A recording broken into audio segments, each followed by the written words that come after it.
Issue ni JK Labajo versus half-brother.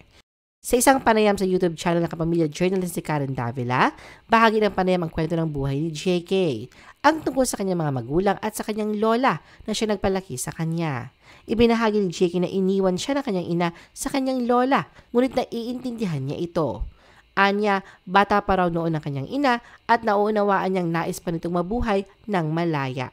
Binalikan din ni JK ang kanyang naging pagsisikap na hanapin na kanyang German na ama. Matatandaan noong panahon ng pandemya ay binahagi niya ang kanyang karanasan sa paghahanap sa kanyang ama, ngunit siya raw ay na-block. Matapos ang panayam, naglabas ng saloobin si Louie Estefan Reyuyan sa Facebook bilang tugon sa mga sinabi ni JK.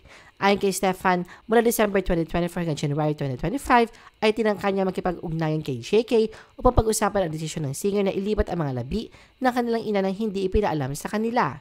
Binanggit rin ni Stefan na may karapatan ng asawa ng kanilang ina na malaman ang tungkol dito. Dagdag pa niya, huwag mong palabasin na parang iniwan ka ni mama, minahal niya tayong pareho bilang kanyang mga anak. Hiniling rin niya na hayaang matahimik at maging masaya sa kanyang pamamahinga ang kanilang ina.